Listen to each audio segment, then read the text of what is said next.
Cool. We'll carry on with this question. So it says, during a vasectomy, part B is surgically cut, and A, explain how this procedure will act as a method of contraception. Now, we established before that part B was our sperm duct or vas deferens, and therefore, if this is surgically cut over here in a vasectomy, why will the man obviously not release any sperm? He will just ejaculate his semen on account of the fact that no sperm can travel from the epididymis up the tube and, of course, join the semen over there. So that's why it will act as a method of contraception. It says then B, will it be possible for a man who is HIV positive to pass the HIV virus to another person after he undergoes a vasectomy? So remember, the answer is yes, because the virus is not found in the sperm, not produced in the sperm in the testes. The virus is found in bodily fluids, and one of the highest concentrations of the virus is found in seminal fluid. And therefore, even though he will not put any sperm into the mix, his semen will, of course, still contain the HIV virus if the man is HIV positive. And therefore, that will not help in terms of the spreading of the disease. Now, one of the things that's often dealt with in your syllabus is the situation resulting in a decrease in human fertility in the world. We know that human fertility is going down, and particularly in the male. In the past, they always used to say it was the female, whatever, because the man would ejaculate and say, well, it's obviously not me. Meanwhile, in that semen, there were no sperm in the first place, or maybe those sperm were very, very immature. So if we look at this particular question, it says, records of human fertility for the period of 1941 to 1990 have shown changes in the sperm counts of normal men. The table below summarizes the changing percentages of men with high and low sperm counts over a period of 50 years. So once again, remember, please look at your resource before looking at the questions. And I can generally see here is my time period, okay, from 1941 all the way over there to, of course, 1990.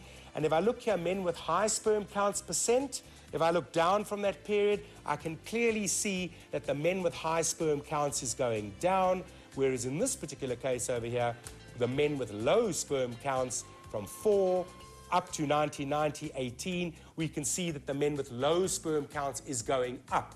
Clearly showing us that we have a decrease in the fertility of the male human species. So let's look at some of those questions. It says, by how much did the percentage of men with high sperm counts decrease in the period 1951 to 1970? So if I look at my resource over here, I can see that in 1951, men with high sperm counts was 45%. Oh, it's a bit skewed. Let's straighten that there. Okay. We can see that in 1951, the men with high sperm counts were 45%. By the time we get to where are we going? To 1970, it is 28%. So really, that's a simple little maths thing. 45% minus 28% means that the percentage of men with high sperm counts dropped by 17% in the last 20 years. That's quite a significant decrease in men with high sperm counts. What could the reason for that be, though? That is a very, very good question. And we know that one of the reasons why that is happening is because there are a lot of pesticides and herbicides that are used in making or keeping pests away from plants that have hormones that mimic estrogen.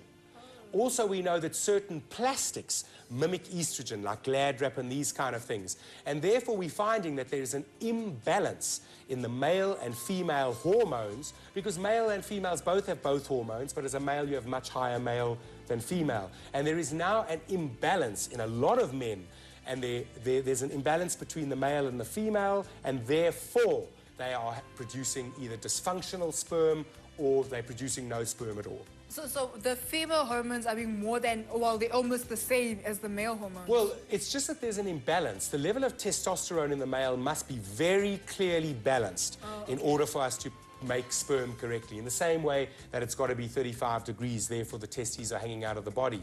But the important thing to bear in mind is that because of this imbalance, with all the plastics and chemicals that we're taking in that mimic estrogen, it's affecting males more than females. So we actually as males are the greater problem in a decrease in human fertility.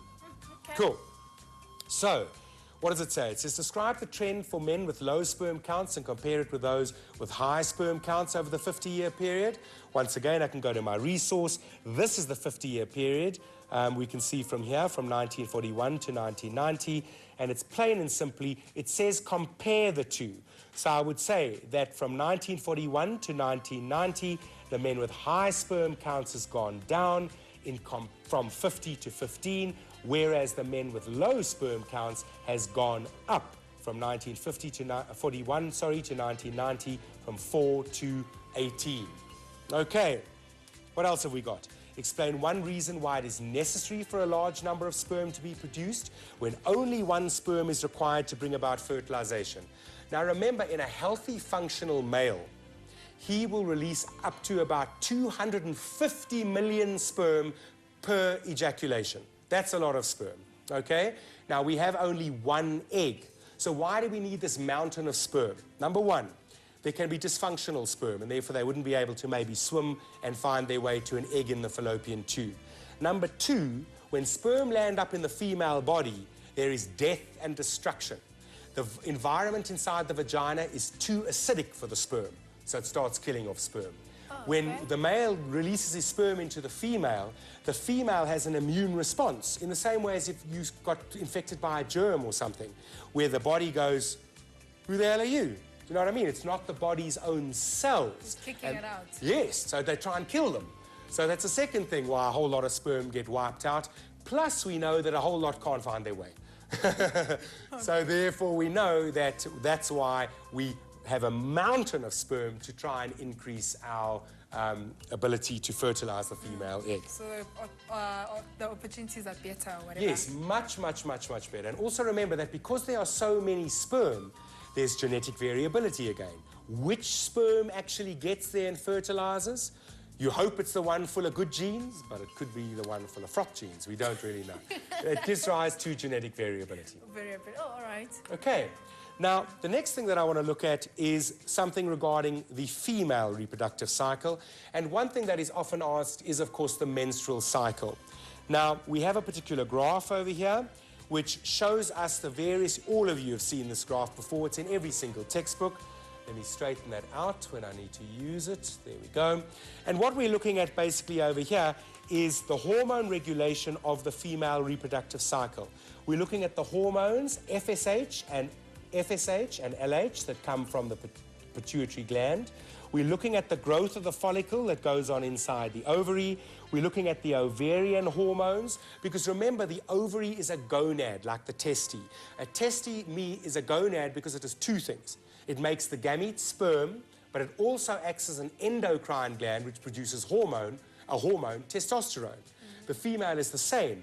Her ovary produces the egg cells, plus two very important hormones are created inside the ovary, which is, of course, the two hormones, estrogen and progesterone, that we're going to be seeing over there. And very important that we see there is the thickness of the uterine lining. We've got to prepare the uterus so that we can have an implantation of the fetus. Okay, so we'll come back to this.